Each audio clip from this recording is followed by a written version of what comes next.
Hello, welcome, Devil Sniper here, and yes, this is episode number 20 of our career mode with West Ham in season number 4, and this is the episode before we really kick off the transfer window. And I just want to take the time to ask you guys a few questions. I'm looking forward to your feedback.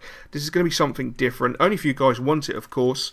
As you know, the transfer window is something that is very, very essential to this entire career mode. It's a great opportunity for myself and you guys to interact with each other, for you guys to recommend players, for you guys to show me players that can improve the team, and then we sort of go out, try and get those players, bring them into the team, and hopefully they work out. You know, we've had many failures. You know, we've had Redmond, we've had Brady. You know, they haven't fitted in perfectly. Tank was amazing, and then, you know, the fact he could play so many positions didn't really suit the side. You know, we've had our ups and downs. I mean, Tompkins has wanted to stay, wanted to go, wanted to stay, wanted to go. You know, at this moment in time, he wants to go.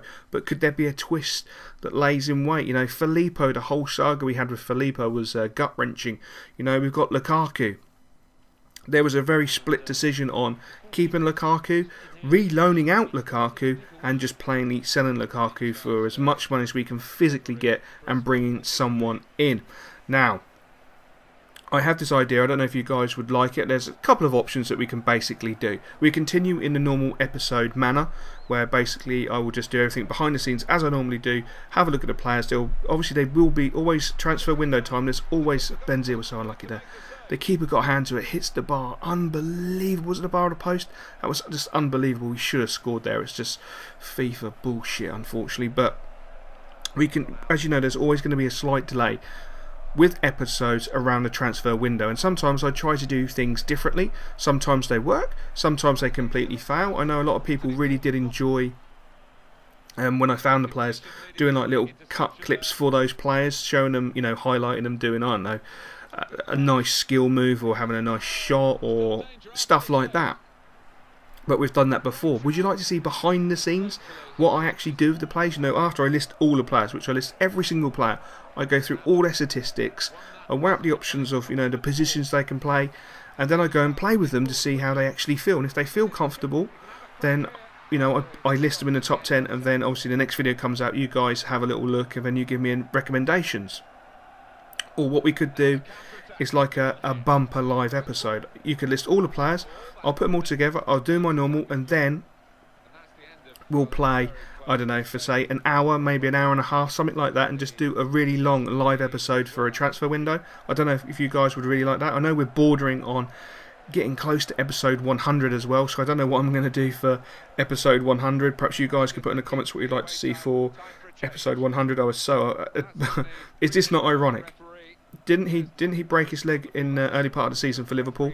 Then he's come back, and then didn't he dislocate his shoulder, the poor sod? So he's literally out for the rest of the season, and then playing on FIFA, he gets an injury and he's out. And look at that, that's Andy Carroll. Ooh. Playing against a former club, a loanee at West Ham United. So yeah, that's my current ideas. Let me know what you guys would like to do, because as you know, the transfer window is so important to this career mode. It's a great opportunity for us to interact together and, you know, progress and build the team together, because, you know, it's great fun, and that's what I love about this career mode. So at this moment in time, my thoughts on where we could really do with strengthening, or just my thoughts in general. A lot of people have made some comments about Nathaniel Klein, you know, about him always wanting money. Like after every season, he'll continue to want money. A lot of players, a lot of people have put me towards Montoya, the Barcelona fullback. I think he's Barcelona, the right back at Barcelona, the young lad, as a possible replacement. Also, you know, the whole saga with Tompkins. I mean, is this the third time I think it is Tompkins has been like this, where he sort of said, you know, he wants to go, and then he says he stays, and then he's wanted to go, and then he stayed. And I'm surprised in this actual career mode he wants to go again. I just don't understand it. Is this like a generic factor for him? I mean, 0-0 against Liverpool at home was a very disappointing result. I personally feel very disappointing result.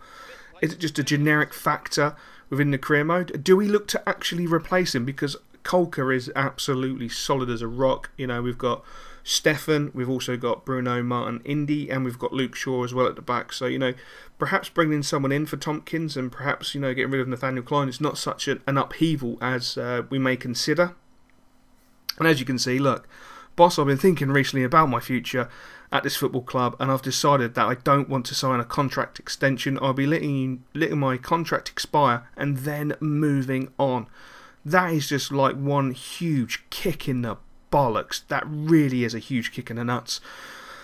So as I said, it could be a twister, but we'll have to wait and see. So, on the other hand, looking at the players that we could generate cash from, and perhaps because we're not utilising them to their fullest extent, is there an opportunity to cash in on the likes of Isco and Adrian? More Adrian than Isco, because I really do like Isco.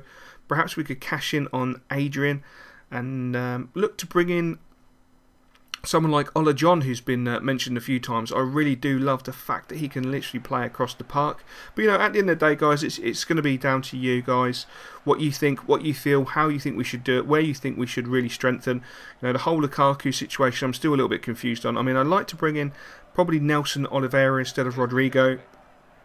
I think Nelson Oliveira looks quite a decent player. But to be honest with you, there's so many amazing strikers out there. You know, it's phenomenal the amount of strikers out there, and you guys always do seem to recommend quality ones. So please let me know in the comments, and we're going to join the gameplay with Adrian on the ball, cutting inside the puck, 20 yards out, pulls the trigger, and the ball ends up in the bottom corner after 18 minutes. What a fantastic piece of skill. As soon as the manager's talking about letting him move on to a different club, Adrian pulls off a fantastic goal, and a well-deserved goal, because the lads are looking really sharp and really pumped for this game against Wigan Athletic. And that again, look at that strike, it's absolutely majestic as he strikes the ball into the bottom corner. Nathaniel Klein gives the ball away needlessly, and Wigan are straight on the attack. But look at that, Martins Indy is straight across, but he tries to pass the ball out to left midfield and gives the ball away needlessly. And again, Wigan are on attack with Bingham on the edge of the box, being man-marked by Nathaniel Klein. No, it was Casemiro, I do apologise.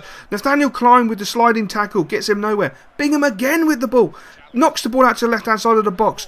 Wigan are inside the box, but Casemiro, using his experience as a CDM, picks the ball up, knocks it to Adrian, and we're going at half-time. West Ham United 1, Wigan Athletic 0.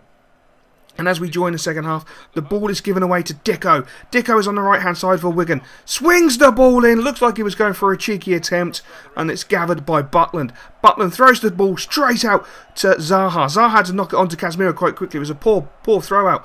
But the ball ends up with Lukaku. Lukaku knocks it onto Isco. Isco strikes the ball from about 16 yards and it's into the bottom corner. What a fantastic strike there from Isco. It got some major dip at the end, which I think eluded the goalkeeper, and it ends on a near post OP goal. Great through ball by Lukaku. Great strike, and it just dips as the goalkeeper dives unbelievably, and that was a great finish, as I say, by Isco, who has been rumoured to be leaving West Ham United, but I can't see that one happening. But Dicko picks up the ball for Wigan.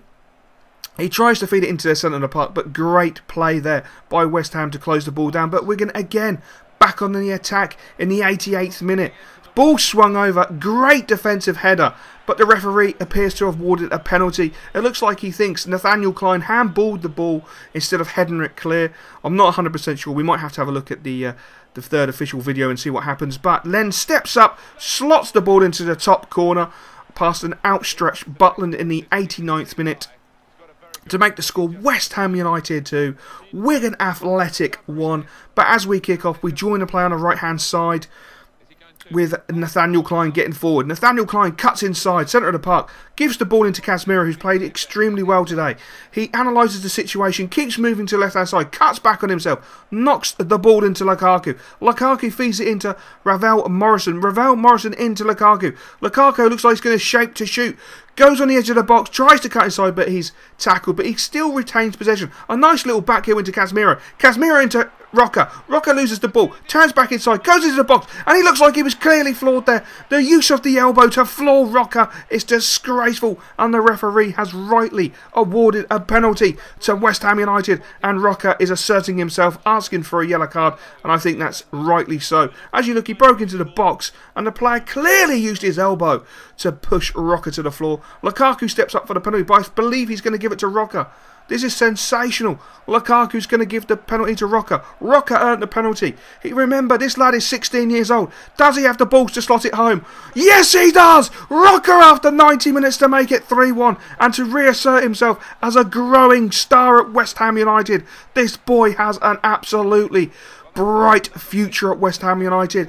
And the referee blows the final whistle. West Ham United 3, Wigan Athletic 1. And that is a very, very good 3 points. And a much needed 3 points, as form has 100% slipped at this moment in time.